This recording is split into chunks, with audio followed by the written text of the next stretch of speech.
Pia, what were you saying? I saw Captain Sandy yesterday. Where? At work. I served her. She's by herself. By herself? Yeah. She was nice. I liked her. Yeah, I don't think she'd be mean by any means. No, she was real cool. I also saw one of the people from that Netflix show with the really rich Asian people. It was like a reality haven yesterday. What was that show called? I forget what it's called. Is it Damn Bling? it. Something Bling? Oh, Bling Empire? Yes. No, yes, it is. Else? No, it's Bling. Yeah, it's Bling Empire. Bling Empire. Okay. Yeah. I watched the first season and thought it was okay, and then I tried to get into the next season, but it was so staged at that point. Oh, that show is complete. I think any reality show on Netflix is very much yeah, you're right. Is staged, like Selling Sunset. Like I still watch it and stuff, but it's not like Bravo for me. Like, you know? Yeah, I tried to get into Selling Sunset so bad. But I really enjoy it, but I take it for what it is. You know what I mean? I think that everybody is fake, phony. Like no real estate agent dresses like that. And they just like they go to the listing and then they sit and they have a like staged conversation about whatever storyline they're trying to move along. I've never, and then they're like, should we show the house now or whatever? I know it's so bad. They like the difference between that and then like $1 million listings is like they literally know everything about the house. Like you see them in real time, like really showing a house. You see them close a deal and everything like that. This is like they fake, like what you said, they fake show the house. They don't know anything about the house besides it's like $10 million. They don't know, like don't know, they don't say anything per square foot. Like this is how much per square foot. This is what shit. This is made of. No. And then later on, like, oh yeah, I closed it. Ring the bell. Like exactly. It's no, like one of them little twins closed it because they are the ones that are really doing it. And then they have like a bunch of people that really do work there because I see some of them on TikTok. They have their own accounts, like the real realtors that work there. I'm like, no, they dress like everyday people, really closing houses. Okay. I'm going to start us off. Oh, by the way, guys, if you're listening to this on the pod and you're like, where is the Salt Lake City episode? It was my first time doing this, so it was user error. I went live and did a recap live on YouTube. It was super fun. It was super fun. I was actually really afraid to do it. But I forgot. I assumed that as soon as it was over, I could download the file from YouTube like I can do other videos. But apparently it takes up to like 24 hours for it to be available to download. So it's on YouTube now. And as soon as I can download the file, I will download it and upload it to the podcast. But if you're dying to see it, it's on YouTube. I actually broke down the Lindsay Hubbard on Nick Viall podcast episode. I broke that down and then I went into Salt Lake City, episodes 9 and 10. So if you are dying for it, it's over on YouTube. Look at you doing the Lord's work because I know I was not about to listen to that Nick Viall. I love me some Lindsay. I was not listening to that. I was not listening to Really? No. It's I don't like his podcast because I don't blame you. It's just he's just wormy and squirmy to me. And yeah. He's so he hates all the men on Bravo and is kissing up to all the women because he's figured out that that's probably like a good business strategy. 100%. And it just feels really fake. Mm-hmm. And I don't love it. I don't love it. But I wanted to hear what Lindsay had to say. Oh, absolutely. And that's why I'm like, you're doing the Lord's work. Give me the summary. I don't want to. Okay, go check it out on YouTube. I don't need to watch his shit. Yeah. Yeah. No, yeah, I don't blame you. He really actively hates some of the guys on Bravo. And I don't even understand why. Like, he doesn't like Kyle, which was very evident. Okay. Ooh. Okay, I can't wait. Yeah. I got to go run and listen to that. Yeah, he doesn't like Kyle. Yours. And, yeah. I didn't really go into too much of that, but yeah, he kept saying like Kyle was the mastermind behind it, and just he really had it out for Kyle, and I was like, why? Again, I think it's all fake fake beef though. I feel is he going off of like audience feedback? Like he's looking through audience feedback and he's like, this is a good train to ride. I think so. And then I think he's capitalizing off of like headlines he's seen. Like, remember when I was saying Captain Lee had said the thing that about Kyle and thinking that Kyle was one of the reasons why. Oh my God, you're right. He's just grabbing at stuff he's seen in the headlines and like, girl, you're right. Mm-hmm. Okay. Although I did see a clip of Danielle on Watch What Happens Live, and a viewer, which I was really happy because they did not do this at BravoCon like I wanted to. A viewer asked Danielle what she thought about what Captain Lee said about Kyle, and she was very adamant that she disagreed with him and felt like there were no outside forces that caused the end of Carl and Lindsay's relationship, and it was solely within their actual thing, and no one had anything to do with it. But I don't know. I have mixed feelings about it, though.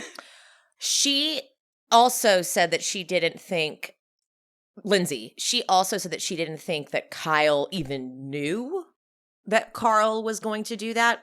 I don't know if I believe that. I don't know if I believe that. And I don't know, but Lindsay is such a good strategist that she may have intentionally said, I don't think so, knowing that she thinks so. I can go with you on that, but I also feel like I've always felt like Lindsay has a blind spot when it comes to Kyle. And I've always felt like she was more of Kyle's friend than Kyle has ever been. Because like, even like when him and people were against like Kyle and Amanda's relationship, I always felt like Lindsay was, besides like when she outed the whole supposed cheating thing, I feel like she was always like, Kyle, whatever you want, like, you know what I mean? I just don't feel like, I feel like Lindsay is more in the friendship relationship with Kyle than Kyle is with Lindsay. I feel like Kyle would walk away from that friendship easily. That's always how I always felt about their dynamics. You could be right. I need to ponder that one. Good one, Pia. That's a think piece. I want to get into Miami first, so guys, let me just give you the history here on how Pia and I have come to cover Miami together. When Miami was going to premiere, I was like, okay, wait, I want to then cover Beverly Hills, Miami, and Southern Charm with Pia, but Pia doesn't watch Miami. So I went to task in arming some online bullying against Pia, by publicly announcing Pia doesn't watch Miami. And I'm sure, did people come and message you to watch it? No, actually, except for you guys failed. Well, maybe a couple of people, and then a couple is all I needed. And I messaged quite frequently with another Bravo account person. I forget. Cell? Yeah, I love her. Yeah, we talk all the time. And oh, really? Yeah. She should have you on her podcast. We just do private like voice notes about what we think. Really? I love that. We're just like, it's like things that we're like, I don't know if I want to say this out loud. Like, well, now we all want to know what you talk about. But I was like telling her, I was like, Emily's really mad at me that I don't watch Miami. She was like, and she was also like, I cannot believe you don't watch Miami. Oh, good. Thank you, Zell. Thank you. And I was like, okay, I'm gonna do it. So she helped me. She's like, you can do this. You can get it done. I was like, I can do this. Well, I appreciate that. Thank you. Just thank you. For anyone who's wondering who that is, if you don't follow them, the handle is Who Asked Me. Yes. Podcast. She's awesome. Follow her and listen. Yeah, she's big on TikTok. She's blowing up on TikTok too, so check her out. Okay, so now that I know she's only watched these 3 episodes of this season, guys. So I'm curious what you're going to be able to even like contribute at this point. So I'm interested to see how we get through this, okay? I have a lot of opinions on Larsa. Good. Good. That's who you should have opinions on. What do you have? Do you have opinions on Alexia? Okay, so this is the part where you're going to have to help me because we talked about before we got on, I am very hard at remembering names. Alexia. She is the blonde one who has the party that her husband doesn't attend. Oh, okay. I gather her husband said something problematic last season, and he's now afraid to face a group. Is that why he did not come to the first party? So problematic is not necessarily the right thing. He just got into an argument with another house husband. Okay. And made fun of his career because he's a lawyer, and he was like, oh, I have a friend who's a real lawyer, not like you with whatever. Okay. It really wasn't that big of a deal that required him to make a 10-minute apology video. That was kind of funny when I watched that. Todd does like to do that kind of content, though. He likes to do the content where he talks to the camera for a while. Okay. So background, Alexia and I beefed because I had last season, Alexia was trying to out everybody's skeletons, and I think she tried to talk about someone's kid. I can't remember. Oh. But I posted how Alexia hides all kinds of shit about her kids, like her son Peter. She has 2 sons, Peter and Frankie. Frankie was in an accident and is forever handicapped. I knew that. I knew that. Okay. Peter, though, Peter has just been so. Also, let me just talk about Peter.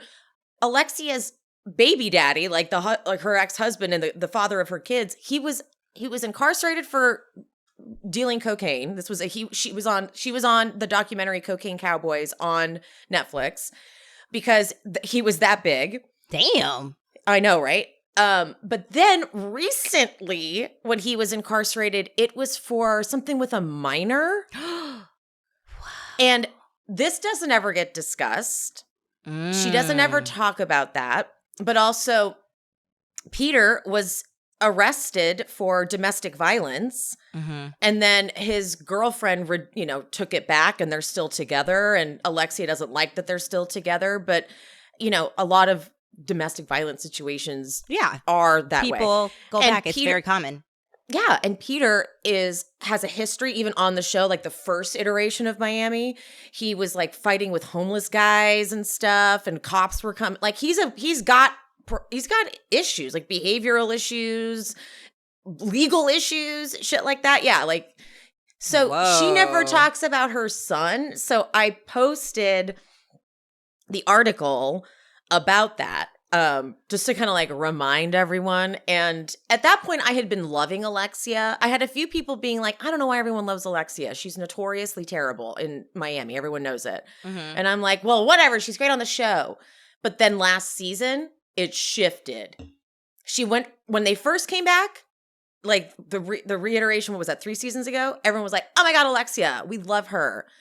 Last season, we were like, oh, never mind. It's, it happens, right? So Alexia came into my DMs because she had been used to me posting nothing but good stuff. And she does follow me. I don't know if she does anymore. But she's like, I cannot believe you would stoop so low as to post that about my son. Kids are off limits. And I'm like, that's actually not true. He's an adult. He's an adult. He's been on the show this whole time. And it's a commentary on you and how you're not saying what's really going on. And then she said some shit like, if that's the kind of person you are, then that's on you, or something like that. Yeah. Not too long after that, Todd posted something and tagged me. And I was so scared. I was like, is he fucking calling me out? But he'd also tagged like Queens of Bravo and a couple other accounts. And it was about bullying because something had happened where a young girl, last year, a young girl, maybe 14, killed herself because of bullying. And that was the post, was about being kind and whatever. And I was like, I can't tell if he's saying I'm a bully or if he's tagging me because he thinks, but then I realized all the other people he tagged Lady Gaga.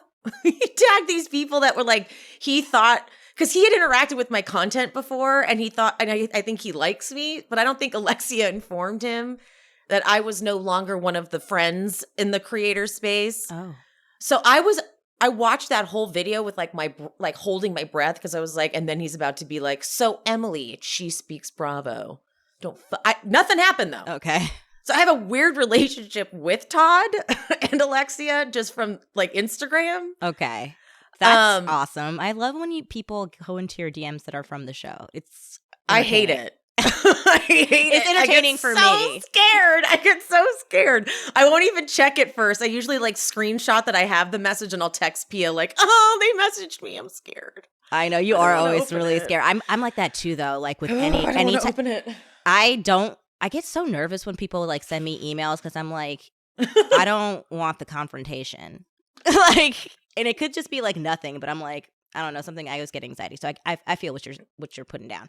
But I don't really have that much of an opinion on her, just going off of this season, because besides that weird party, doing damage control, right? Just because of besides the party thing, I feel like she hasn't really brought anything for me to like think about yet. You find the time to watch the reunion from last season. Right. I believe that she has, like, I would have an opinion on her. I'm just saying as of right now, like, so far, nothing. And that's what's interesting is that she really is doing optic damage control this season because she got so much hate last season. Okay. Because she was egregious. She said dumb shit like, well, oh yeah, you're Russian. Russians are great prostitutes.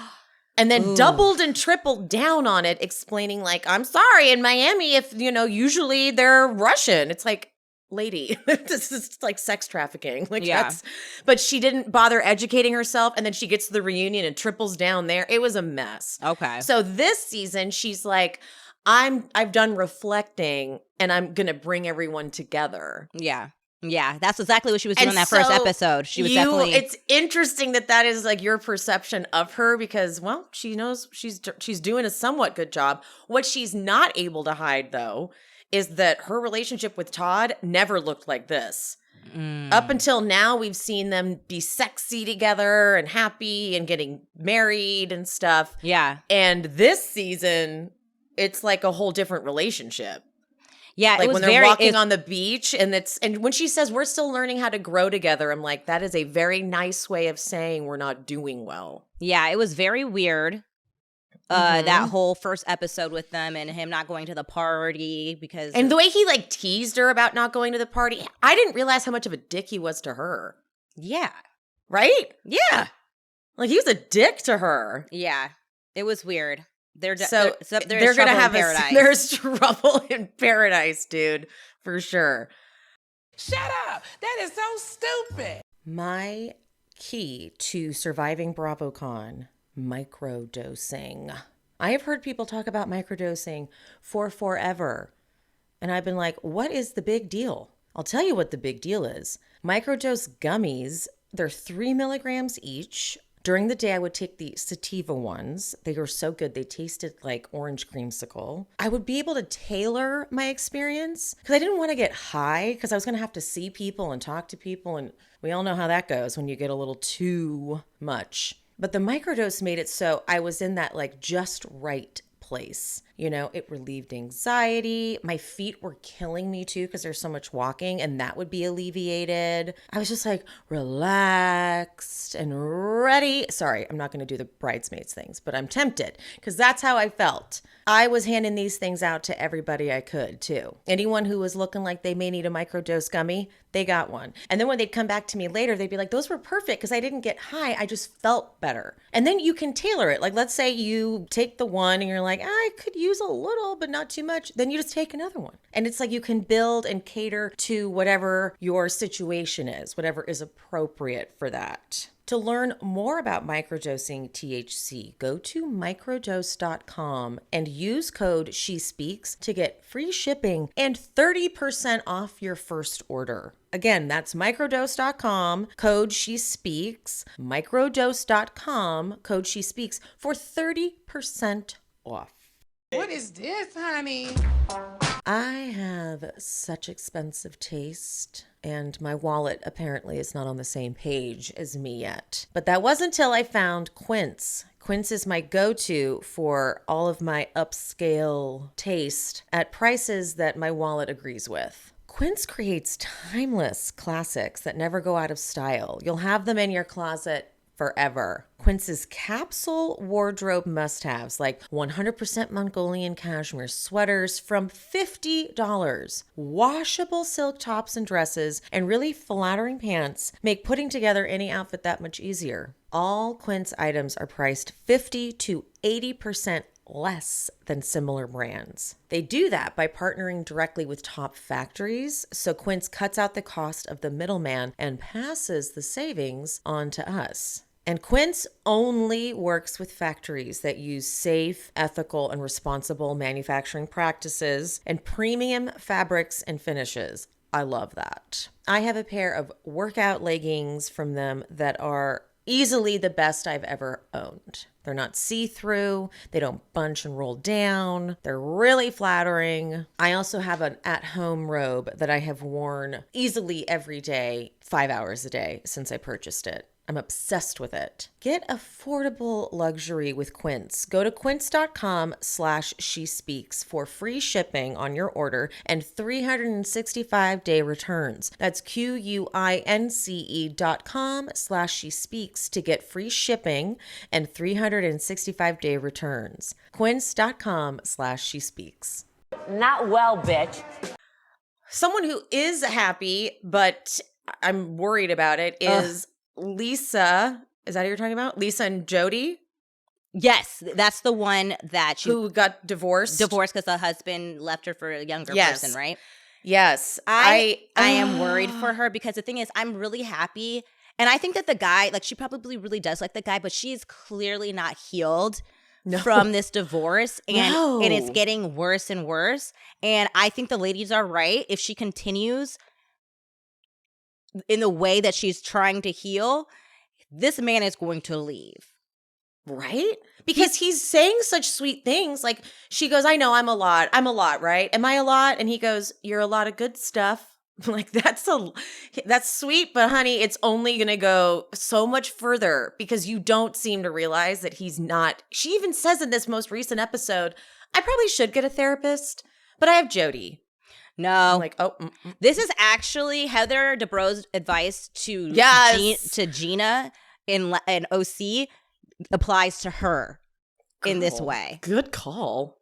You're like, when I was watching this latest episode, I was like, she needs a therapist because the thing is, I absolutely understand why she feels it's still fresh. It's happening publicly. Totally. There's a lot of it keeps going. Right. And she loved him and she has kids with him. So I understand that she's unraveling right now, but she needs to have someone that she can get all these feelings out. And it cannot be that man. No, not her, man. Otherwise, your relationship is kind of built on just you talking about Lenny. Yeah. And then it's seeping into her, how she's parenting. And I feel bad. God, with the pizza. Yeah. And I get it though, too, because I feel like she is just frustrated and she is trying to do the best she can, but she needs to talk to someone. She really does.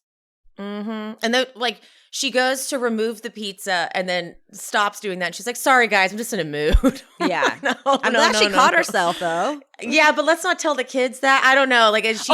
She really needs a professional. This is so much to go through. Yeah. A professional. You need one. And her kids cannot be that for her. Her boyfriend cannot be that for her. They don't need to know what's happening between their parents, and even if the man is incredibly nasty, they don't need to know about it. They don't. And I hope, that goes the same for him. I hope he doesn't involve the kid. I'm sure he does. I'm sure he does, but it's like when they're adults, they'll see that one parent was trying, and then the other, they'll see it for what it is. But if they both do this, they're gonna start either choosing or presenting both. Mm-hmm. Totally. Okay, so Julia update. I've sort of wondered if this was a plot from last season just for cameras, but they were doing a whole adoption process thing last year, and now that's all on hold because Martina was diagnosed with throat and breast cancer. Damn. She has conquered. I know, dude. She has conquered both, which is incredible. It's just really unfortunate. Martina says very fucked up stuff on Twitter. Oh.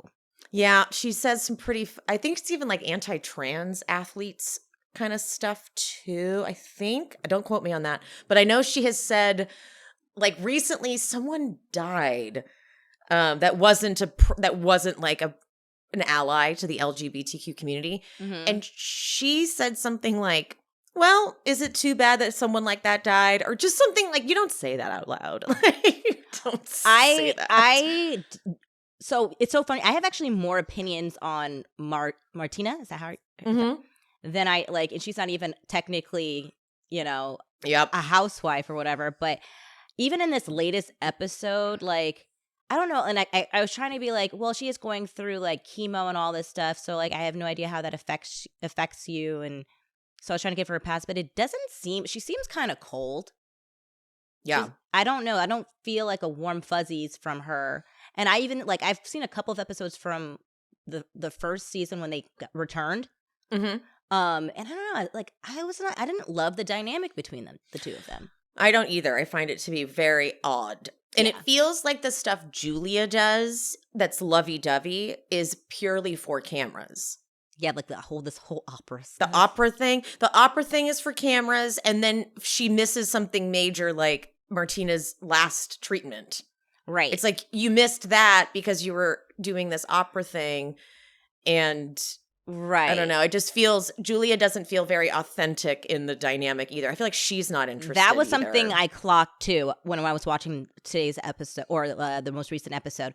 Mm-hmm. I was like, I initially was like, that's like sweet thing that you're trying to do, but if you missed such a major event out to do this surprise, like at what cost? Mm-hmm. Like, you know what I mean? Like what? Like when is this not like as important or like I don't know. It just doesn't. It's kind of defeat. What she's trying to do is defeating the purpose because it made her partner feel bad that she wasn't present for this like monumental moment. Mm-hmm. It's counterproductive. It's counterproductive. Kind of just so that she can like sing a song on camera. Poorly. You know, exactly. I do not want to see any more of the opera stuff. Please don't make me. It's like, it was impressive that the other housewife that was beefing with Alexia and then they made up could play the piano. I like that. Adriana is quite accomplished in that regard. She has quite a lot of like artistic capabilities. What did you think of the lunch where Adriana comes in waving the white flag and Alexia's like, why do you always have to show up with the prop? You think that makes things better? I didn't like it. I thought it was, again, like I thought it was great for TV, but like I would have, if I was on the receiving end of said white flag, I would be like, we're not gonna settle this because you're making you're doing a bit. You're doing a bit and we're not there yet for bits, okay? Or like if you really want to squash this beef, we wouldn't be doing bits. Like we're not there for jokey jokes right now. Exactly. But so then, okay, Alexia invites Adriana to the party.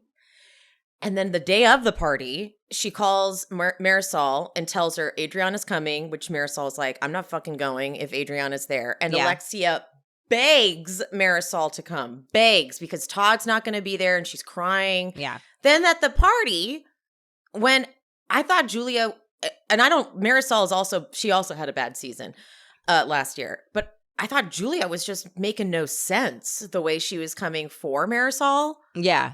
And she was like, you are the problem in this group. You're here to cause damage or whatever. And Alexia should have been like, no. I begged her to come. Yeah. Like I did. I begged her to be here. I kind of thought Alexia threw Marisol under the bus because she should never have even like disclosed. Because obviously those two, Marisol and Alexia, did not like Adriana. And they probably, so for Marisol, it is like such a quick flip that like she wasn't privy to, and she's just like learning like, okay, now we're all of a sudden we're gonna be friends with her like hours before this party when we were just talking about how we will never fucking talk to her. It's she needed a fucking moment to decide to like accept this, like give her a goddamn moment. Agreed. So yeah, I also thought Julia was another example of maybe Julia just trying to have a moment for cameras, because Julia her last 2 seasons, which is what she's only been on for 2 seasons, the audience generally is like, why is Julia there? She doesn't really do a lot. So it felt like she was trying to have a moment. Yeah. Even though it was like, it just didn't even make sense. No one could even get on board with it.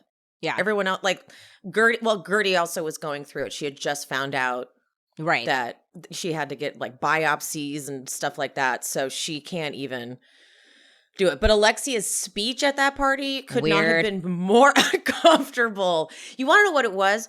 She's probably like, she knows how she would be if someone's husband wasn't there.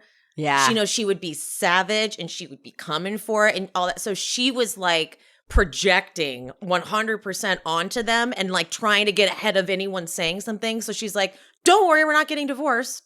Well, now we're all thinking you are. Right. I mean, I feel like she could have just been like, he's busy. She could have been like, he doesn't want to be here. Yeah. Like, she made it into a spectacle. She did not need to do the whole speech. That was thing. weird. That was the weirdest fuck. Not even necessary at all. It's just like this whole first episode was for a person that's literally just picking this show up, was an interesting introduction to a bunch of fucking characters. Like they were charactering this fucking first episode. They had props. Something I noticed too with even in the first episode, because they get into it later, like maybe this last episode more. How Marcus is always next to Larsa, and Larsa has to always be next. Like at one point, Frankie's standing next to Marcus. Yes. And she goes, Frankie, switch with me. I'm like, to stand next to? Thank you. I was gonna bring that up, and I have some. I'm sure y'all been in it more than me, but I'm just catching up here. I knew Larsa was with Michael Jordan's son, and I know that there's an age difference. And I don't care about age differences, but I do care about if you knew said minor. Like, or that's the difference. It's a real difference for me. Because, like, if you knew him as a child, that's fucking weird to me. Yeah, how do you get that out of your head? That's weird to me. That's fucking weird to me. And I feel like if the sexes were reversed, like, and she was a man, we would be calling her a groomer. Mm-hmm. And like it's just hard for me to not and I like when in that episode the control, like I have to be like, it was just all fucking weird to me. And and even in this latest episode, throwing him a welcome home party after 5 days. It seems like she is latching onto him, and I feel like there is I don't know, like some type of power dynamic. Like she is like much more like, I don't know. I don't like it. She's a disgusting person in my opinion. Yes. I do not like her. And she really pissed me off this episode.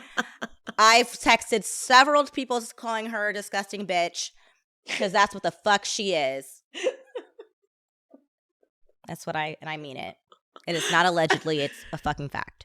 And then she's continued to triple down, quadruple down, like on social media and stuff. Like she's still not understanding that she's handled it wrong. I randomly think about their coupling. I randomly think about their coupling, especially now that I'm watching Miami. And I turned to Sean the other day because like Netflix was on, and you know how they have a slideshow on Netflix, like when you haven't picked anything of like different things that you can watch on Netflix. Yeah. Sean and I watch The Last Dance probably once a month. Really? Yeah, Sean is a huge basketball fan, and I love documentary. I don't watch sports, but I love a sports movie and I love a sports documentary. I've seen them all. I actually get that though. I get that fully. And so The Last Dance, the cover is literally Pippen and Jordan. Mm-hmm, mm-hmm. So I turned to Sean the other day and I said, do you think that Larsa and this little boy Netflix and chills, and then that pops up and it's just weird for them? Like that poster, it's odd. And then they're so defensive over it too. Like Larsa's like, it's not weird. It's just it is what it is. It's very weird. Your ex-husband, the father of your child, was literally the second in command to Michael Jordan, his fucking father, for decades. Yeah. that's weird. And you were married to him during all that time, or most of that time. And I know you know that man. I know you saw that little child. I know you did. And she really tries to downplay that. That's weird. She really tries to be like, no, we weren't like, they didn't hang out. Our families didn't hang out or anything. So like, you never saw them ever? In passing, Yeah. nothing? Okay, whatever. You're lying. You're lying. Yeah. Uh-huh. I hope Michael Jordan cuts him off so she doesn't have any money to spend. Like, if I was Michael Jordan, well, I would she be doesn't like, need the fucking money. Honestly, her OnlyFans, she's like one of the top earners on OnlyFans. She's like in the billions, not literally, but she pulls in so much money. I believe that. I do too. You just have to be willing to do it. And every time I go to set up an OnlyFans, I'm like, I can't do it. I mean, I have to promote it. No. You have to like tell people, go to my OnlyFans. Yeah. Because I've Googled. I'm like, so how do you grow on OnlyFans? You can't, although Kendrick has been trying to get me to do, he's like, we could do it anonymous where you have like where you always wear like a mask and that's like your thing. And I'm like, nope, still weird. Can't do it. I tried to do an OnlyFans for feet once. For feet, that's right. We talked about that. And because Bia has a very niche type of foot situation. Yeah. Horrible. Flat feet, disgusting toes. I have ugly feet. It's fine. I've come to terms with it. But fair enough, though, realizing that there's a market for that. Yeah, it's not easy to it's not. I don't even think my application got accepted because I'm just not willing to put my face out there. Yep. And it's just... It's too hard. It's too hard. I don't have that. I don't know if I can get there, but if you can get there, there's money in it. And that is where Larsa's at. Yeah. But Larsa, in regards to the Gertie thing, so they go to lunch and so look, she's a sociopath. Like, what the hell? Gertie is a lot. I realize that. We've known that for 2 seasons now. Like she can be a lot and she's kind of odd in the way she delivers things. I get that. Fine.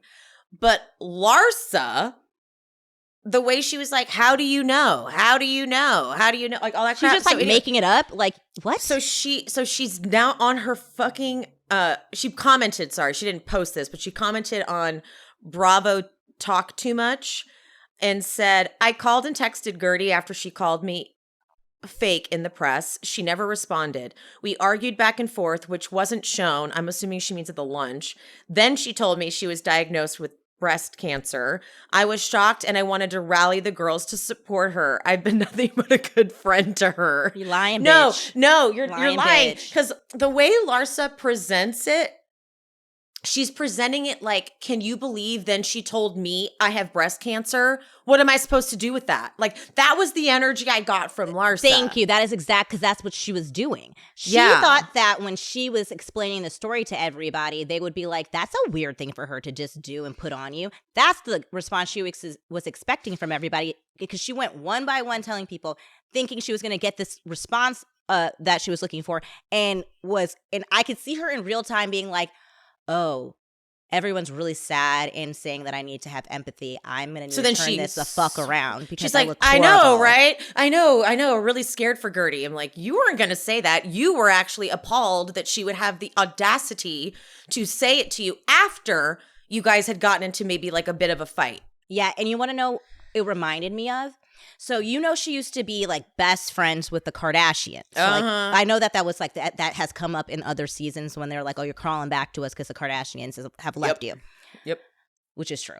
But I remember when the Kardashians were on E, when it was Keeping Up, she was on a lot and she was on you know what I'm talking about? Keep going. She was they were on vacation or something, or they're out with Courtney and Chloe and Malik and some other people, and this one of Courtney's friends comes from the bathroom and she's like, oh my god, there's some girl in there hysterically crying, like I think there's something like really wrong, and she's like telling the girls, and she's like, who cares, like we don't know her, and just being so dismissive. And everyone is like, she's like, why? She's like, I'm not even talking to you. I'm like talking to Courtney, and everybody like, why? She's like, you're ruining Courtney's good time. Like, who cares? I think it was Courtney's birthday.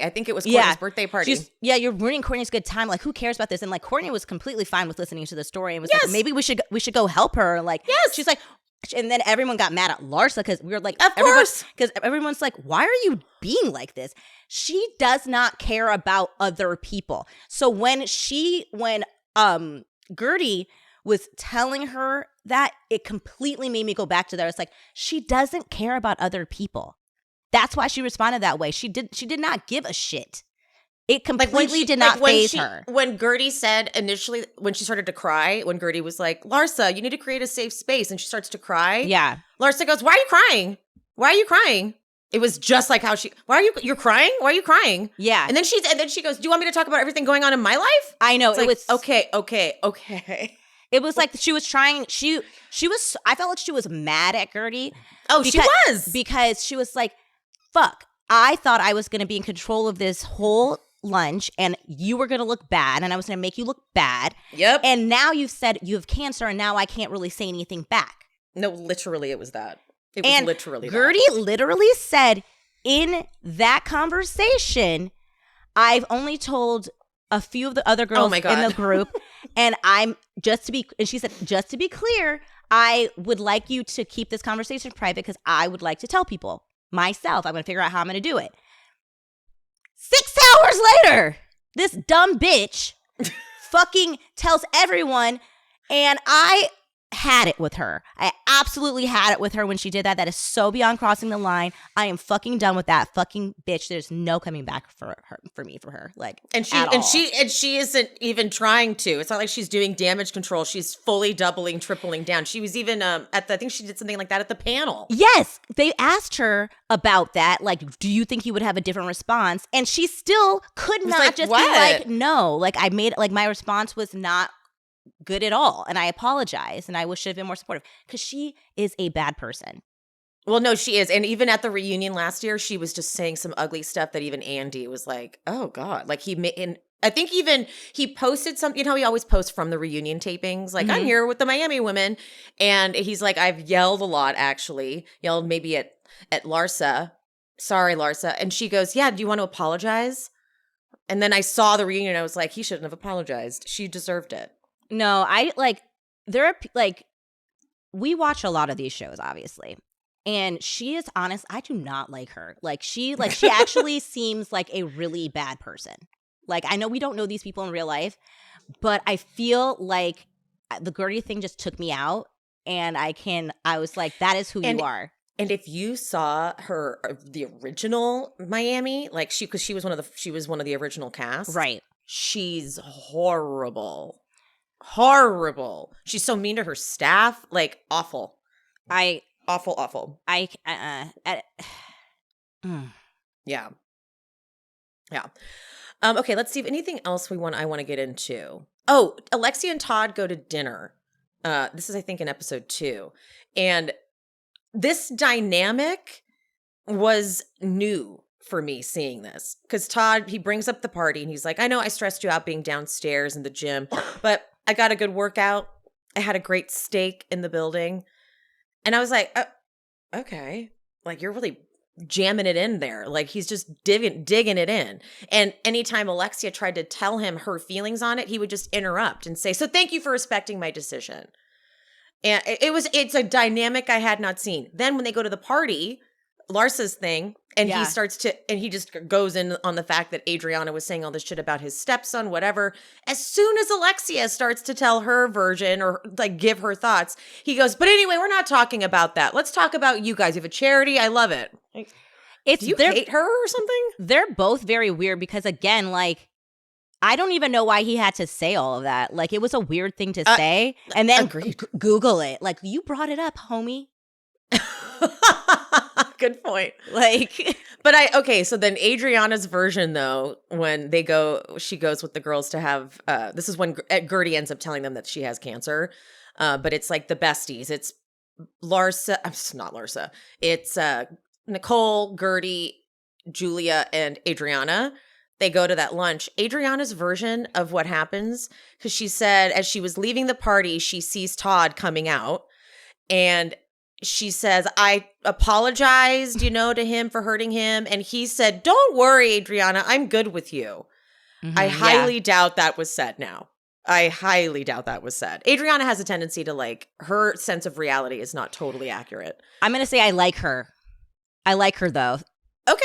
So far. I don't know. She just seems like, I'm not saying like, I don't know if I would like her in real life, but I think I like her on my TV. Does that make sense?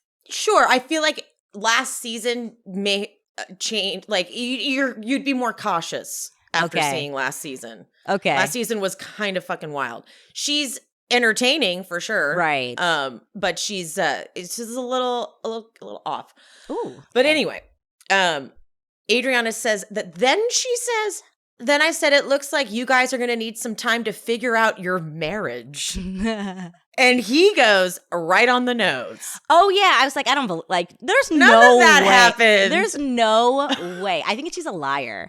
But that's like, but the she thing. has a tendency to lie. The thing, that's why I was like, something, but like, I don't know. Like, it's entertaining me, but I know she's lying to me. Yeah. And Adriana's confessional, and she's like, she tries to portray this perfect image, but it's not. You're very bitter. And I mean, she's not wrong. Clearly, we're seeing more of the reality of Alexia and Todd this season. And she's probably seen that before and been like, this is fucking annoying that you guys are getting these edits. Yeah. So she may be right about that, but she's just coming off real bitter. And she's got some stuff going for her. She's got her music. Her Emilio Estefan is like producing her shit. Gave her a song or whatever. Yeah. So like she's got enough going on, but her downfall is once again going to be that she keeps trying to come for Alexia. And then like when she was on the way to the party, when she tells Kiki like, oh, she just it's Todd's money or whatever. And Kiki's like, you know, I'm about to go tell Alexia you said that, right? Like Kiki and Alexia are tight. Yeah. It's just so funny to me. It's just like, she is definitely giving hardcore frenemy. Hardcore. And and Marisol and Adriana are going to get into it because they've known each other since the beginning. Like that's what I like about Miami. A lot of them have been real true friends for years. Like the new additions, like Nicole hasn't been friends with Alexia and Larsa and them. Like they're the newbies, but like the original people, they all do hang out. Like Lisa hangs out with Alexia and Larsa and all them. Like Lisa's really friends with everyone. I think that's also a component that I'm missing with like the newer franchises is that the older OG franchises, the foundation was actual friends or you know what I mean? Like Salt Lake City and like all these other, like I'm enjoying it, but, or like even the reboot of Roni, like none of them was hanging out before. Like they just, you know what I mean? I'm still enjoying it, don't get me wrong, but like I do like the history with some of the OG women. Totally agree. Let's see. What else do I want? Okay, by the way, Nicole and Anthony are very rich. They are going boat shopping. They're looking for a boat with 2 living rooms and a pool. I can't even imagine. What is that, the Titanic? Like, what kind of boat is this? 2 living rooms. I know. And then they're talking about the crazy renovations that they're doing on the new house, but how she likes this little cozy condo, which is like 3 times the size of anything I've ever lived in. And then she lists all of her investment properties, and the producers asked a question I've been curious about. They said, are these Anthony's properties or your properties? Right. And she said, I don't pay for anything. But then I was like, oh. I just don't imagine. She seems like a really smart. She's an anesthesiologist, for Christ's sake. Like she's probably doing great. Yeah. But I'm like a little worried about that. I don't know. Well, isn't that what her mom said too? Yes, I think. Yeah, and I don't know. Like as much as I just don't get a good energy from Anthony. I just don't. I like her a lot, but I just don't get a good vibe from him. Yeah. But what do I know? What do I know? She did say that she has some investment properties from before she met him. Okay. But and she has a good job, so if he left tomorrow, she would be fine. Exactly. She just wouldn't have the boat and the plane and all that. See, that was Erica's mishandling. Mm-hmm. She never thought that. She thought that man would die, and she would just get all the money. I feel like, and she did. Yeah, so she didn't have. She not actually no. What are we saying, Pia? What are we saying? That's not what happened. You know, Erica, she just was done being in a loveless marriage. And that's why she left him. And then coincidentally, all this stuff happened. Yeah, I was like, okay, girl. Duh. Like, come on, girl. The episode ends weird. The episode 3, the last one, it's like the music they play when like suspenseful things are about to happen, but it's just like Marcus and Larsa talking about their charity basketball game. And then it's like 6 hours later and it's just a fight on the bus. Yeah. And I was like, that was a little anticlimactic. Yeah, I was a little like, that was weird. I mean, I'm excited to see this fight that's going to happen next week. But it was like, why'd they do all that? I didn't like this. I feel like they overused the 6 hour later thing. Like it made sense the first time, but I didn't need a 6 hours later. They did overuse that. I usually love Bravo editors, but you overused that. Yeah. I was like, that's not that big a deal. The rumors and nastiness about her. After seeing the saga that my father has gone through, having not taken care of his teeth, I'm on a kick as of the last 2 years. I'm going to get my oral care under control so I can keep my teeth for as long as possible. So I'm so pumped that Quip is sponsoring the pod because Quip has all kinds of things to help you get better oral care. They've got this amazing electric toothbrush that has sonic vibrations that are timed with 30-second pulses. So it guides you through that dentist recommended 2-minute clean. And it's really sleek too. It's not bulky like most electric toothbrushes with like a charger and everything. There is a multi-use travel cover that doubles as a mirror mount so that there's less clutter, and it was perfect when I traveled to BravoCon. They do reusable handles in a range of super cool metal hues as well as like bright plastic colors. I want one in every color. This is a rechargeable toothbrush too. It's all the original features of the Quip plus one magnetic charge powers up to 3 months of brushing. On top of your brushing, you can upgrade your Quip with a smart motor so that you can track and improve your brushing with the free Quip app. You can earn rewards like free refills or products, Target gift cards. And I always forgot to change out my toothbrush, and that's what Quip is perfect for. In addition to brush heads, Quip also delivers fresh floss, toothpaste, mouthwash, and gum refills every 3 months from $7. And starting at just $25, you get stylish, affordable electric toothbrushes. You won't be paying through the teeth. For better oral health. If you go to getquip.com/bravo right now, you'll get 20% off any electric toothbrush, mint and gum dispenser, water flosser. That's your 20% off any electric toothbrush, mint and gum dispenser, water flosser at getquip.com/bravo. Spelled GETQIP.com/bravo. Quip, the Good Habits Company. How could you do this to me? Question mark.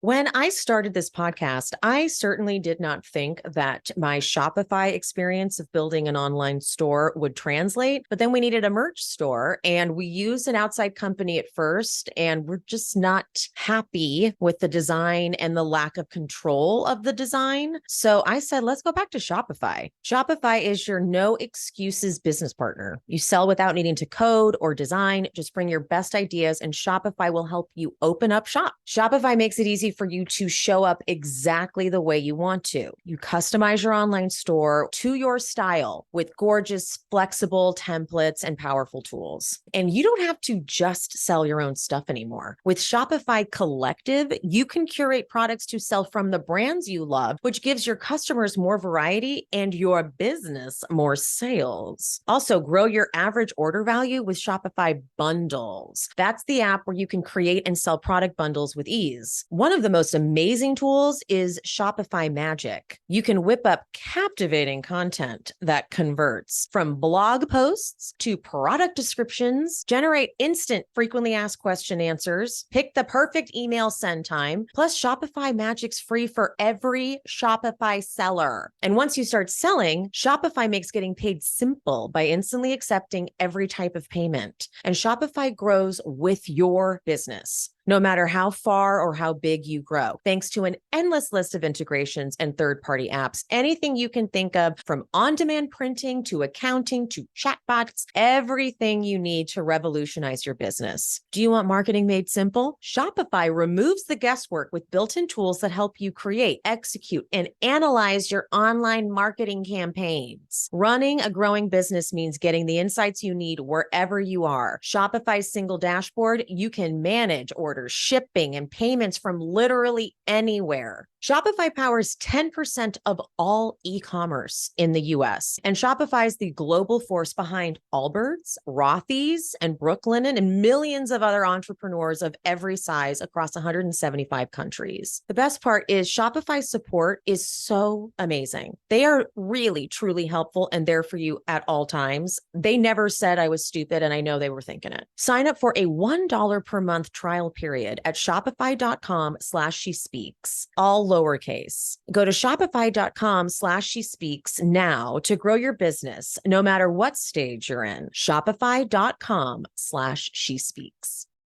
I love that. Okay, I think we covered everything. Next week will be a little bit easier because it'll just be like one episode. But now let's get into Bev Hills. Beverly Hills. Yeah. So I was so happy when Pia texted me. She said, let me read it so I don't get it what the wrong. fuck did I say? I don't even know. Not me agreeing with Kyle. Make it stop. LOL.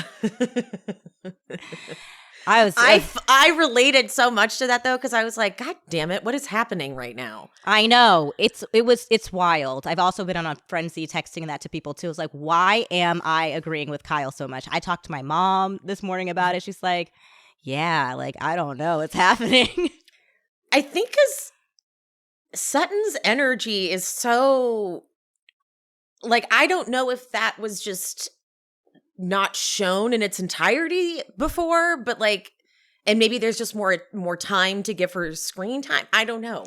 Rinna's not there. They are sucking out all of the energy and like just being distracting. And like, and Erica's not on her, like in the middle of all of this, legal shit that's all we can think about. And Sutton, what made us like Sutton, I think, is that she was the only one willing to ask the questions that no one else seemed to be willing to do. Yes. And now we don't need that. Correct. Necessarily. Yeah. And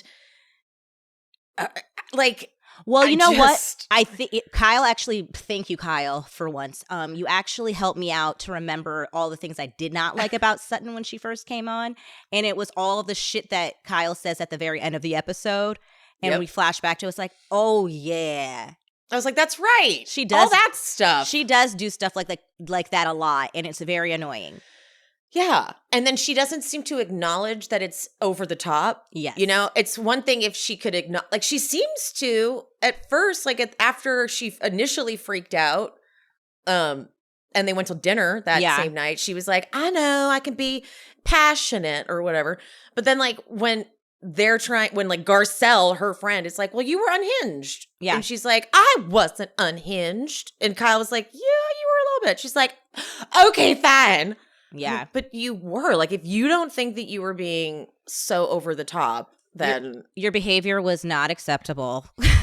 No. You have to just own that. And I honestly was completely fine with how Erica responded to all of it. To be honest. What did she even do? Just like we're gonna get to it at the end, but just like how she just was like with like Sutton, like I was like Sutton getting upset at the end of the episode because of Erica. Oh, with the elevator? Yeah, I was fine with that. Oh, you were okay with that? Wow, damn.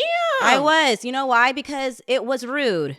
It was rude what Sutton did, and the dancer, though they obviously worked really hard to give them a good experience, and I think that Sutton did owe them an apology.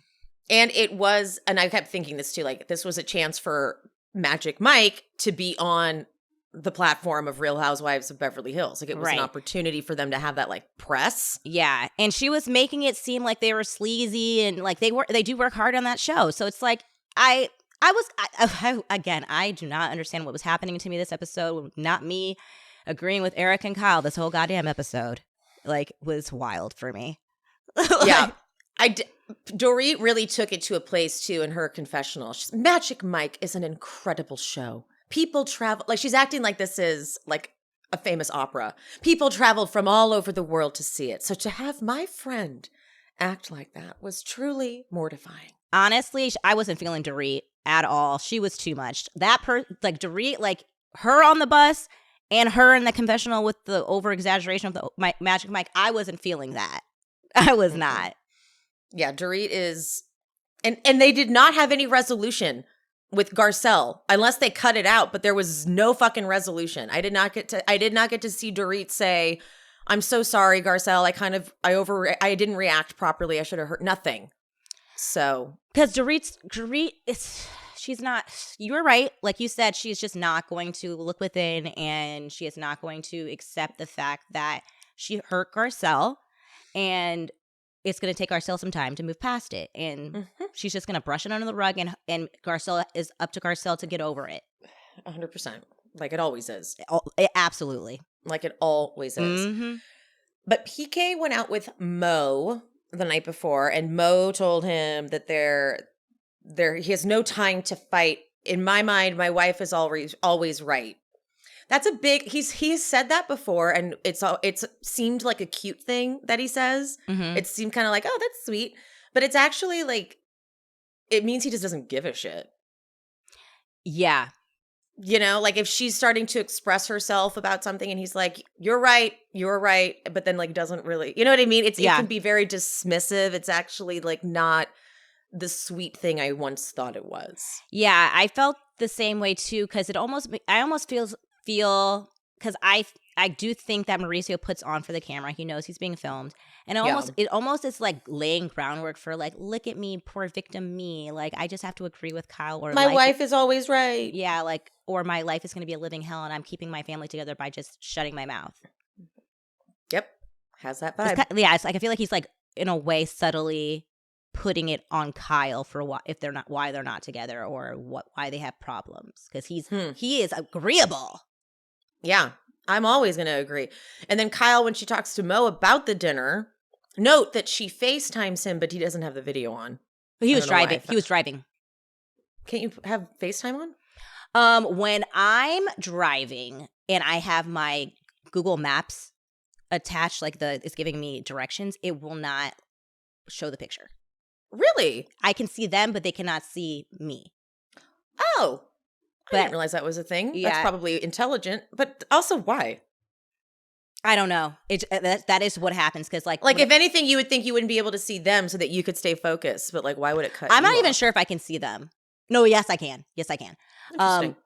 But yeah, that is what happens, because like whenever I'm driving, my cousin Portia will FaceTime me. She's like, I can't see you. I was like, I'm driving, and I don't. It's not like I push a thing. It just doesn't. It goes through the car. It goes through the car, and I can't see anything.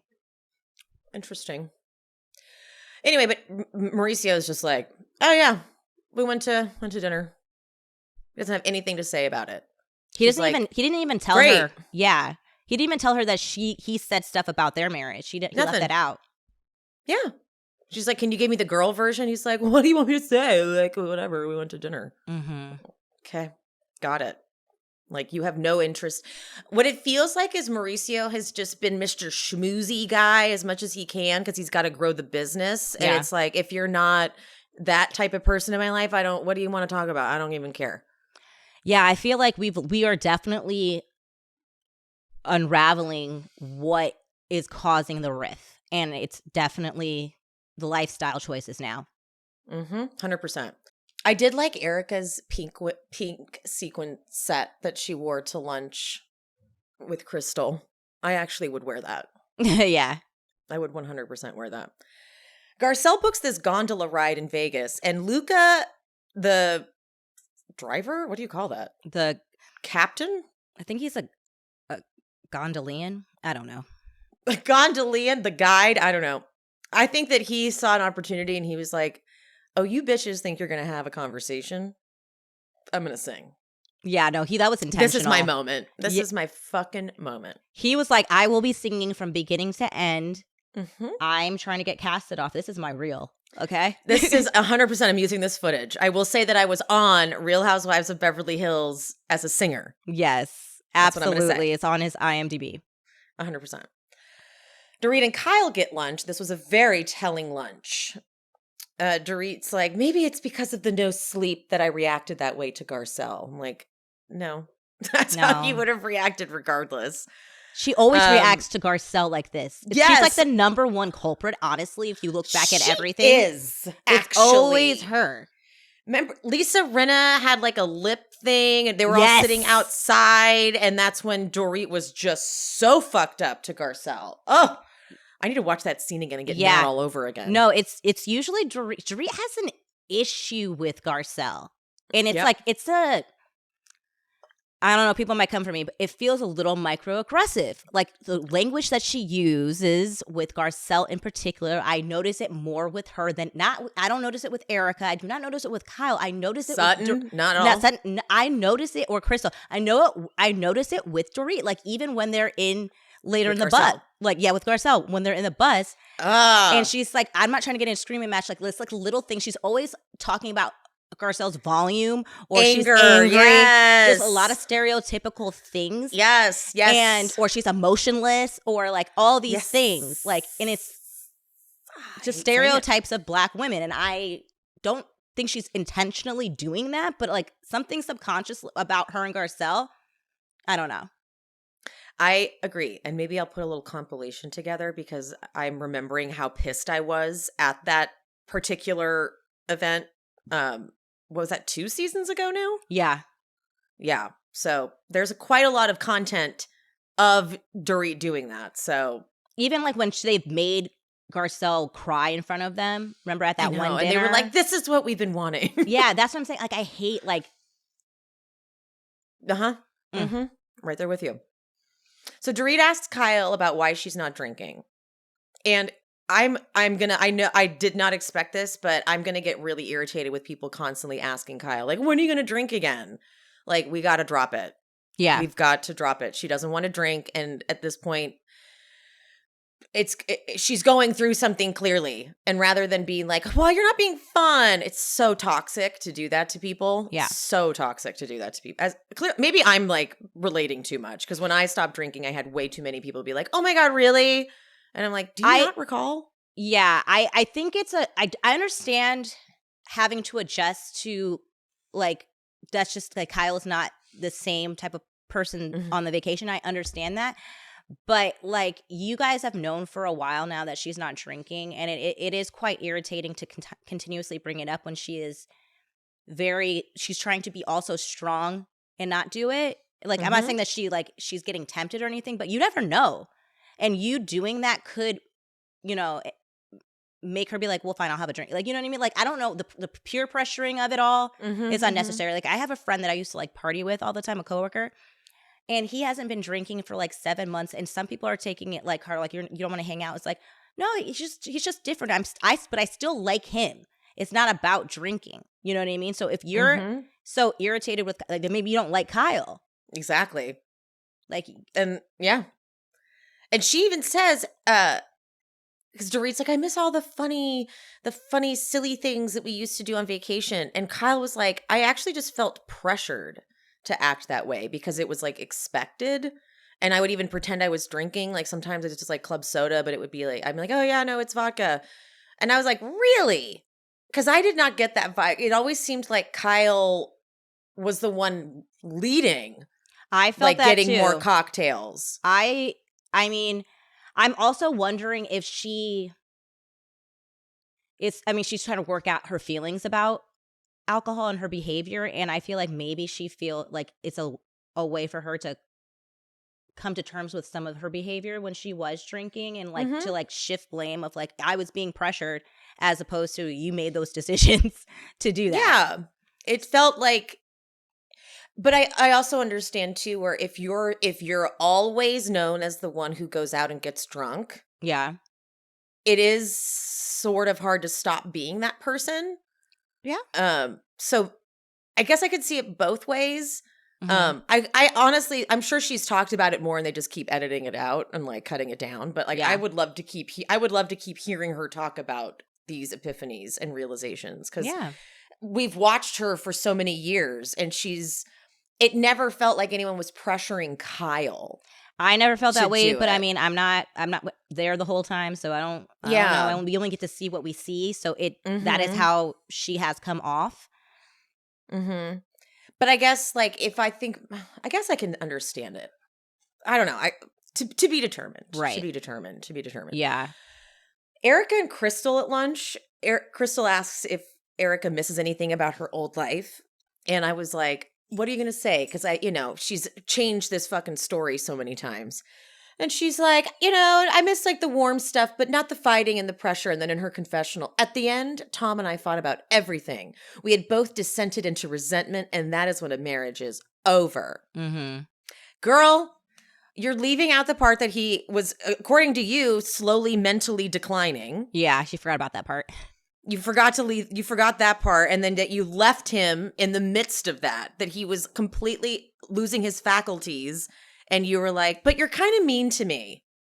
Which so is then you probably left. why, because he was losing his... Well, he was always mean to you, Erica. He had money, though, so you didn't care. Yeah, uh-huh. So it's just, you're very much forgetting that we all know I have so much footage on my phone that I keep forgetting to put together of all the stuff that she said, all the contradicting stories that she said. It's like, you can't know this man is declining mentally. You've been with him for all these years, and then you're like, you know what?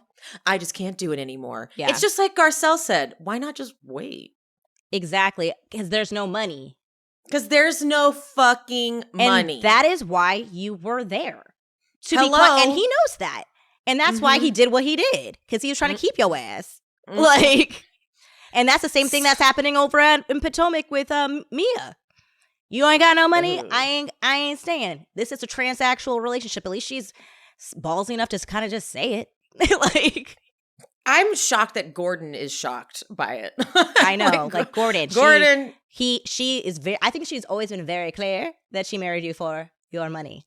Like, Mia's trash though. Oh, she absolutely is.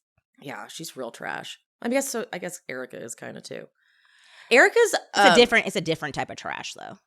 The way she talks now, it's like, it reminds me of when I took Adipex, which is an appetite suppressant. Essentially, it's just speed. Oh. And it's like you kind of jaw the whole time. So everything, Erica has this new way of talking now that she's skinny. And I'm like, she's talking different. She's talking real different. She's talking real tweaked out. Kyle talks about the situation with Mo. She gets more into it. She says that baby him needing to go out socially all the time and drink isn't something I want to do anymore. She wants to be home reading. She wants to live in the mountains and do stuff she likes to do. And Mauricio's like, ew, no. Absolutely. He's like partier. Yeah. And they were together. They threw parties all the time. And so she's like, I'm done pretending like that's what I want to do. I can't recall if her friend had committed suicide before this is filming, or if this was something that happened like in the middle of filming, because I know that happened, but she's not mentioning it. Yeah, I don't know the time. I don't know the timing of it because she said, okay, so her thing is she expected more from him with what I was going through.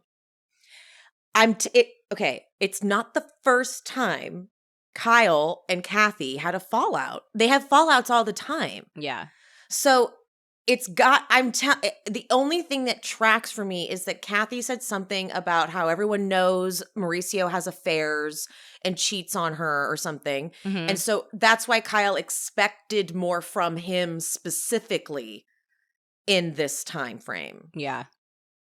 Because it just doesn't track. I'm like, you guys have fallen out a billion times. Yeah, like I'm sure you're kind of desensitized to it at this point. You know what I mean?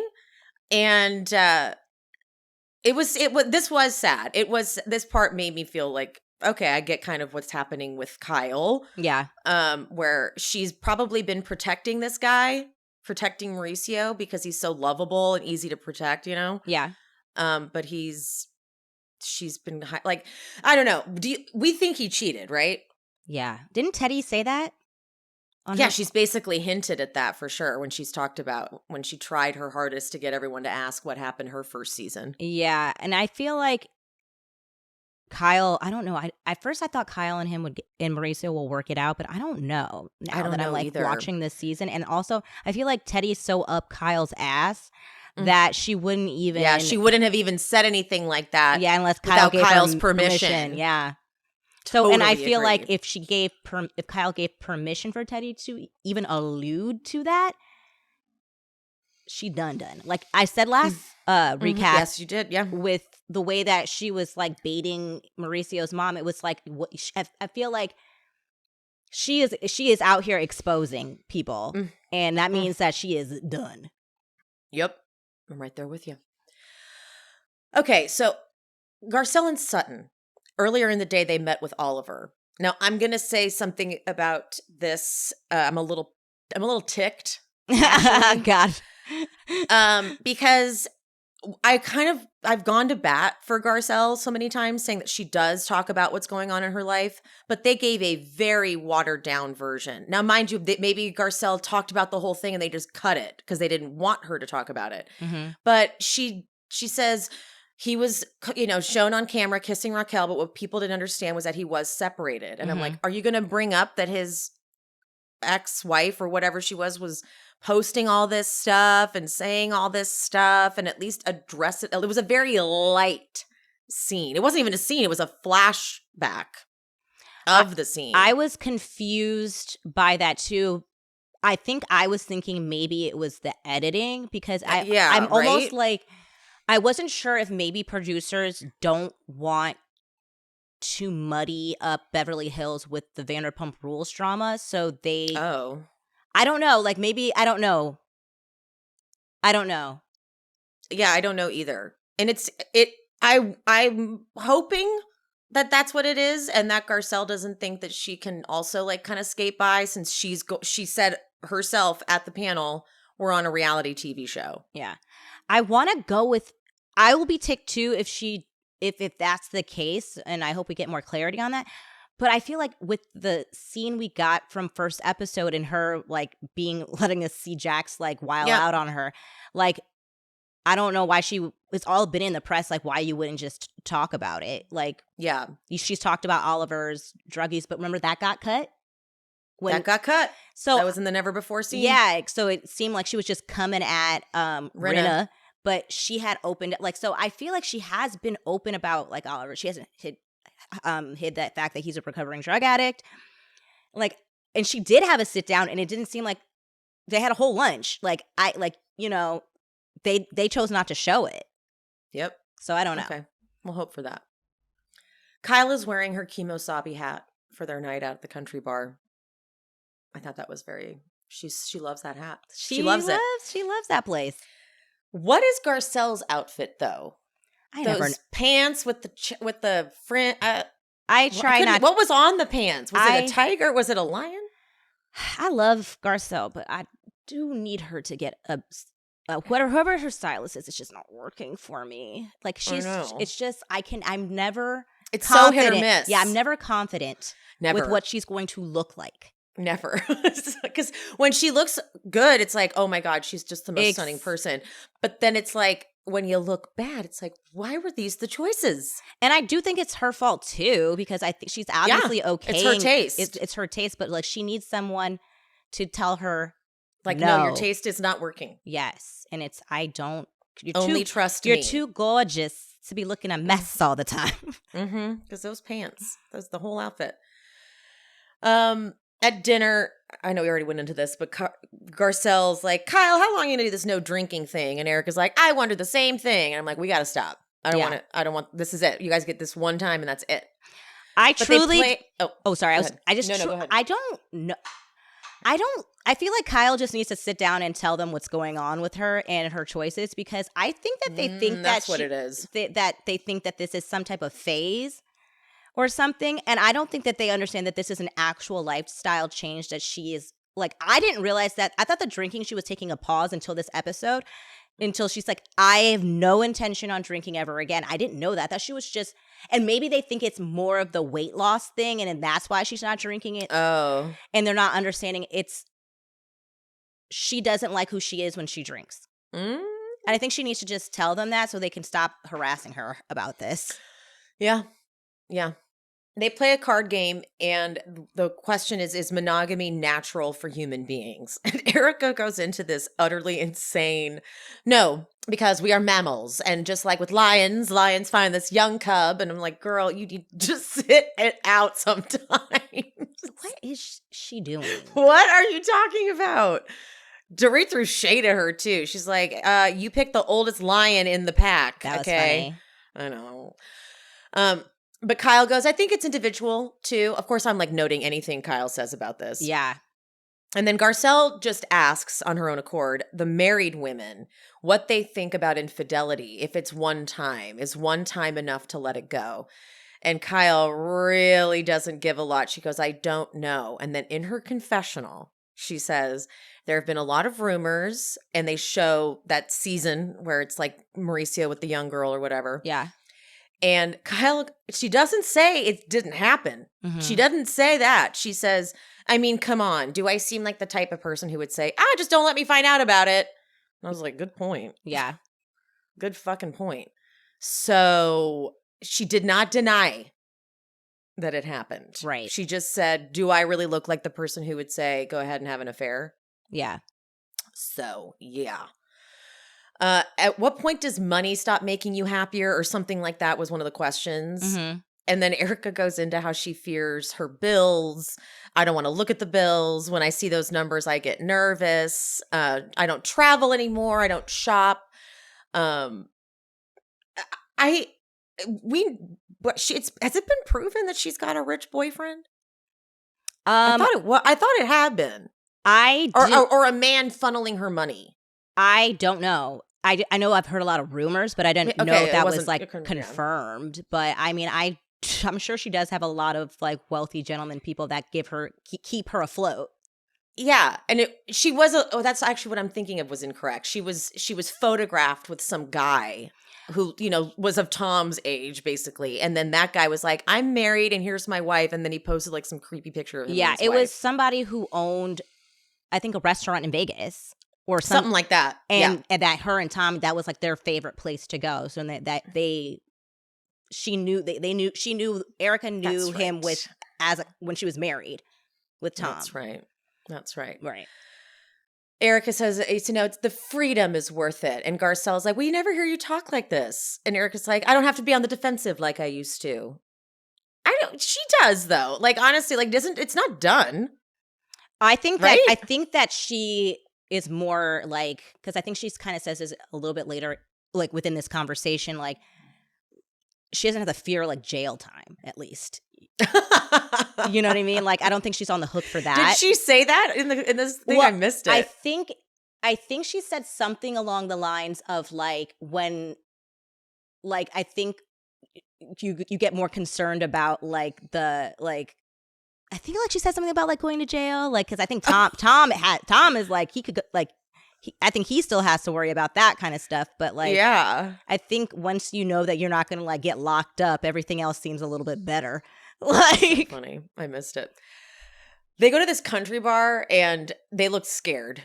Like they're like, this is not where we want to. Garcelle's like the whiteness of it all. I know. Like, I chuckled out loud so hard when she said that, because that is.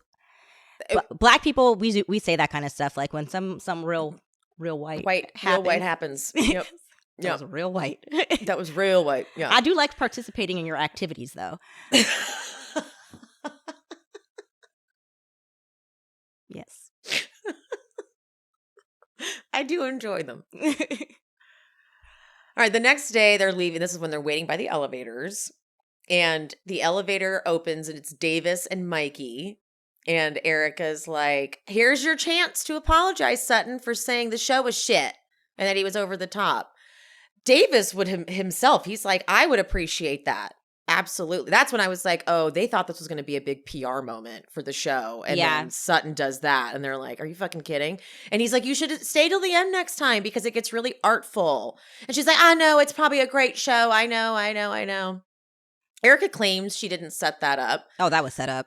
But there's just no, because also actually, hold on, wait. I was going to say the elevator door opened on that floor and they weren't even supposed to like stop at that floor, but they had probably hit the button. Mm-hmm. So the elevator probably stopped there. I think production said, I'm going to lock the elevator. Y'all be in here. And when they're walking, I'm going to let you guys out. Like, I feel like production held that damn elevator for them to have that moment.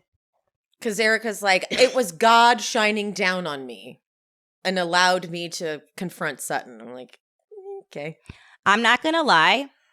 I typically would be so annoyed with someone using that, like, oh, God, to, like, give me this moment. But I was thoroughly entertained by the whole spiel. Wow. You had a different experience with Erica than I did this episode.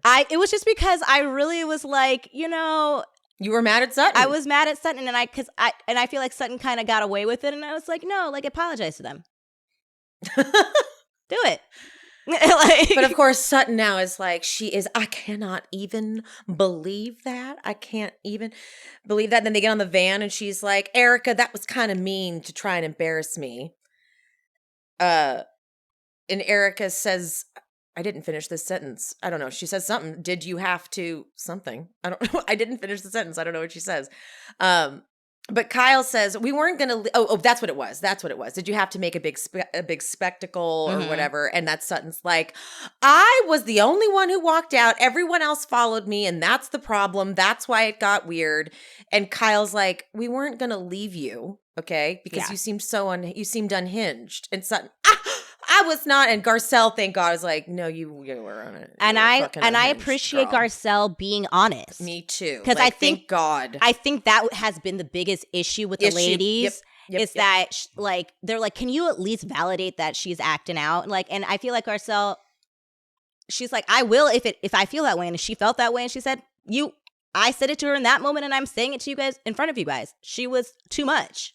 Too much. Then it gets so fucking weird because then Sutton starts crying and Dorit just like sits next to her. Yeah. And Garcelle goes, Dorit, I wish it would have been nice if you had gone after Sutton. Dorit goes, I wish I had. I do. I wish I could. I wish I had. What? And then she goes, but then she asks Garcelle, she goes, but you couldn't take her from a 10 to a 2? Garcelle's like, bitch, I'm not her therapist. I'm her friend. What the fuck are you talking about? And you also don't know what the fuck Garcelle said out there. And that when Garcelle's like, you weren't even there. So the fact that you're telling me what was said is bullshit. Go fuck yourself, Dorit. Ooh, I can't stand Dorit in this scene. Dorit was talking about unhinged. She made no damn sense. No. They start to kind of go back and forth, and then Kyle tries to say something to Dorit too. Like, we tried, okay? Like, Dorit, shut the fuck up. And then Sutton, I am not going to apologize again. I am sorry for being uncomfortable. I am done talking about it. And then there's this pause, and Dorit looks at Erica and goes, you good? And Erica's like, I'm fine. And then she asks Sutton, you good? And Sutton's like, you know what? Sometimes silence is golden. I also agreed with Sutton, like, Dorit, shut up. It's over. It's done. I also agreed with Sutton in the sense of, like, as much as I was mad at Sutton for what she did at Magic Mike, that's why I was happy the whole elevator thing is, like, we're going to be completely done with this after that. She apologized. Y'all confronted her on the bus. Now we're done. I don't want to hear about Magic Mike after this episode. Oh, yeah, no, exactly. Please don't harp on this. You can like pepper it in if you have other things you want to bring up, but like, that's, like what like the sit down with Kyle and her, that made sense because she wasn't harping on it. Like she had to bring it up as an example because of what Sutton was saying to her. So like, that's a little bit of a different situation. Exactly. So back in LA, Garcelle and Erica meet for like coffee or lunch or something. And this scene was kind of pointless. And it really went nowhere. It's like Garcelle says she likes Dorit, but she doesn't listen. And Erica being like, I learned how to speak Dorit or whatever the hell. Mm-hmm. And then Garcelle asks about Vegas. And I'm assuming she means the elevator. And Erica says Sutton flipped and changed everyone's mood. And they're like, yeah, uh-huh. And that was it. I'm like, so I think it was just to establish that these two are cool. And Garcelle isn't going to keep defending Sutton. I had a different feeling about it. I did like seeing that because, again, without Rinna, I am so interested in seeing the dynamics between people that we don't get to typically see. And also, it gave me an opportunity to really understand that Garcelle didn't really have beef with Erica in that talk that she had with the ladies in Vegas. And it was like directed more so towards Dorit and Kyle. Dorit specifically. Dorit specifically. And when they even did the flashback and stuff like that, she was talking to them. Like she said it's the laughing thing that she's having an issue with. It wasn't even the Erica stuff. So that really made it clear to me that she is able, like, Garcelle is wanting to move past it, and she has been able to start doing that with Erica, because I feel like Erica has taken much more accountability in what happened. So it's easier for Garcelle to be able to have one-on-ones, and Dorit's just not giving her that. Interesting. I love that, Pia. Kyle then goes to Sutton. So last scene, she goes to Sutton's. Avi was on Watch What Happens Live, by the way. He's such a doll. He seems so sweet. But he brings out the tea, because they're like going over the tea and stuff, and he brings out the tea, and then Sutton's like, okay, but you forgot a spoon. Yeah. Ugh. I felt weird during that whole thing, like with him. I'm like, are you mean to him? I cannot tell. I can't figure it out. I don't think it's uncomfortable. I don't like it. I don't love it. I don't want to do that anymore. Anyway, they get into the Vegas trip, and Sutton's impression of how Erica handled the elevator thing is my new like sleep paralysis demon. Sutton, fucking crazy ass face. I was like, okay, first of all, you've been workshopping that impression for a couple of years. I can tell you've been waiting to bust it out, and it's not even very good. But what the hell? Like, Sutton was an energy that was odd. And I was kind of right there with Kyle when Kyle's like, no, are you okay? Yeah. Like, are you okay here? Yeah. But then in Sutton's confessional, she says that in Vegas, she realized that Kyle is not her friend and will never have her back. That confused me personally, because I was like, but what did she do in Vegas that was so bad? She didn't like, what, allow you to freak out and just be like, yeah, it's okay, Sutton felt like this or whatever. Like, I didn't agree. Like, the thing is, you can call Kyle out for a lot of things. We have many times, but I don't think that anything Kyle did in Vegas was bad, because Sutton, you were unhinged and you're mad because Kyle wouldn't let you go down with the lie of why you're upset. She was calling you out like, you are, and I don't even think she was doing it in like a mean way. She was like, Sutton, could it be that your emotions are so heightened right now because you thought this night was going to go a certain way, and and you felt left out and not chosen? Like, she was trying to like help you. Like, could this be why you're so worked up? But you didn't want to hear it. You didn't want, and you wanted everyone to just go with what you were saying, and no one, not even Garcelle, was gonna do that. So like, yeah. But then I didn't like the way Sutton was like, defend your friend, Kyle. Yeah, defend your friend. The way she was like smirking and raising her eyebrows, not Garcelle, Sutton was bringing up old shit that Kyle did from like last season, like when she did when she did interrupt her conversation with Diana and stuff like that. We can't be doing that. We've already moved past it. Kyle did not do that this time, and you can't use something she did last time in this situation. And also, question: what did she miss about the what background on your freak out was she missing? She heard it all. That's why this doesn't even make sense. And that's why, and I understand that's why Kyle got upset. She's like, no, you're not going to use what happened between us last year in this moment, because that is really not what is happening.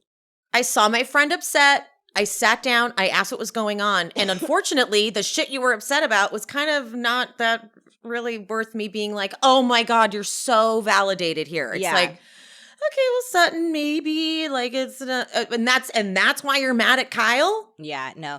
Nope. Her beef with Kyle, like, she's giving me the wrong example for why she's come to the conclusion her and Kyle will never be friends. Yes. This is not the correct example. That's a yes. This is not the example. You could pull other things.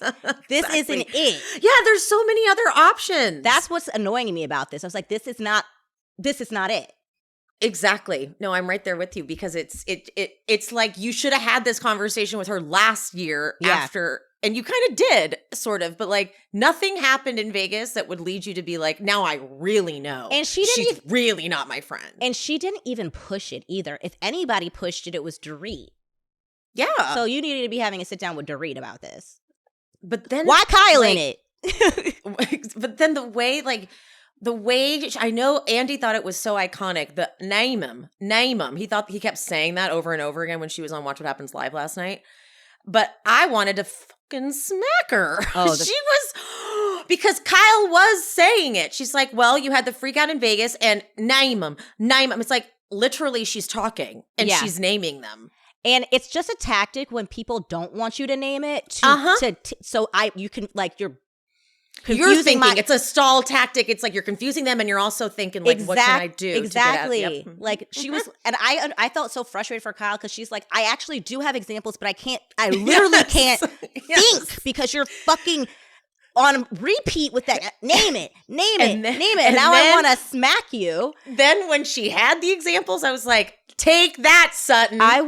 These are valid fucking examples. She like listed it. I was so happy that Kyle was able to do that because I think that I might have been off kilter from that. I was like, fuck, now I can't think of any. I couldn't think of one thing, and I was so happy Kyle did because I was like, oh, yes. She's like, your ugly leather pants. Hi, that's one. Yeah. Then there was the time in wherever the hell they were, Tahoe. I don't remember the foot thing with the face roller. But that which was sparked because I think Crystal may have. Yeah, you were kicking me under the table. I was like, she's like, she kicked me, and I have sensitive legs. I have very delicate legs or whatever the fuck. Yeah. So these examples are examples of you freaking out, Sutton. Yeah.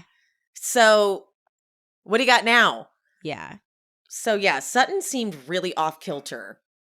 And they have, look, unfortunately, the Rinna, Erica, Kyle, Dorit, they've been saying this about Sutton. Like, no, Sutton makes everything about her. She does blah, blah, blah, blah. And it just felt like they were being haters. Yeah. That now I'm like, okay, maybe they had some valid points. And the thing is, I think that we were always annoyed with those moments. We forget because then all this other crap will happen in a season. And I think somebody on your YouTube comments may have said this. They're like, this always happens. Sutton always annoys you in the beginning of the season. And then other things happen. And then you forget about it because you've been distracted. So it happens in the beginning of the season. So you're like, it's not even on your radar anymore. And it's so true. She always starts the season out fucking annoying. Like, I hope she can get it together soon. Yeah, and well, her saying that she's like, now I know Kyle is not my friend, it kind of makes me understand why Kyle felt, like as she said at the panel, that the reason and the way Sutton was bringing up the potential marital issues didn't feel like concern. It just felt mean. And if Sutton's over here saying, Kyle is not my friend, but then she's like, well, talk about your marriage, Kyle. You know what I mean? Like, I can understand Kyle being like, this doesn't feel like what you're trying to claim it is. Yeah. And again, I guess we do like when Sutton digs. So. She better dig on Dorit too then. Yeah. She better dig on Dorit too then. All right. Well, how are we feeling about this season so far? I'm enjoying it. It feels different. It feels different. That's what it's like. It really does feel different without Rinna. It does feel different. I'm enjoying it because again, I feel like it's the issue, and I always say this every freaking season. It feels like it's always some type of premeditated work. This is what our season is going to be about, and I'm enjoying all of like the colors, like all of the different things. Everybody's shifting dynamics. Like I never know who's like if Dorit's going to come at Erica or she's going to come at Sutton. I have no idea. She kind of she dig it on Kyle. Like I'm loving it. I'm loving the colors, the layers. I can't wait for the new girl to be introduced and finally maybe get a little bit more from Crystal. Yeah, and I found, was it you who told me this? Someone told me this, that Crystal actually did come to Garcelle's defense in that conversation. You did, okay. I told you, yeah. And they cut it. So they're cutting Crystal, which sucks. That's shitty. Yeah. Because they're really giving her nothing. Oh, and also remember when I was like, Sutton can't unwind, and I thought it was the Southern Charm crossover of Taylor saying that about Olivia. Oh, yeah. It was Crystal saying that to Erica. And I had seen a preview. And that's why I couldn't remember. I was like, how do I know this? Thank you for bringing that up, because when that line came out of Crystal, I was like, that's probably what Pia was thinking of. I thought I knew it immediately. Like, that's what Pia was thinking I forgot I had watched a preview the night before. There it is. That's what gets confusing about it. Okay. That wraps us up for the day, guys. I'm going to start doing a new episode every Friday. It's going to be, I'm recording it live. It'll be streaming on YouTube. I will try to stream it on TikTok if I can figure out how to do that at the same time. But I'm going to be doing like a Friday freestyle weekly wrap up type of thing. All the stuff that I don't cover, I will cover. Like if there's news that I need to get into, I have some stuff on the docket already. But if you have any suggestions, please send them my way over on Instagram or on TikTok if you want me to cover something. It could be non-Bravo. In fact, I'm probably going to get into some teen mom shit. But yeah, that's going to be tomorrow, Fridays, every Friday, 3 p.m. PT. Wait, were you the one who posted about Caitlyn and the adoption process? Was that you? Wait, what? You know, like Caitlyn and what's her husband's name? Tyler. Caitlyn and Tyler, and about how the people who adopted their baby, their first baby, were kind of like predators. Was that you who posted about that? No, what? Oh, okay. I'll text you later. Wait, what was, can you give me the gist? Yeah, so pretty much, I don't know what account was posting about this, but like, it was really shady, like, because they were so young, obviously, when they had, and of course, they were not in a space to be able to keep the baby because they were in, good homes. But apparently, they went through like a Christian adopting center that's notorious for like kind of pressuring kids to like, give their babies up. And the adoption was supposed to be open, and then as the years went on, and like, but like, Caitlyn's mom wasn't consenting, so they had to hand off the baby in a parking lot because you couldn't legally do it in the hospital. And they like literally took the baby from Tyler. Like pretty much they kept pressuring them, like this organization, to make that decision, and like using the guise of it's going to be open adoption to only pretty much just get the baby and then flip it and make it into like a closed adoption. So they're talking about how the parents also are kind of culpable in that adopted their baby. Wow. Okay, I gotta. If you can find that, yes, it was on TikTok. I will send it to you because she does a really good job of explaining it. And I was like, I never really thought about it in those ways, and I didn't know that they would like. Okay, so yeah, I'll send it to you.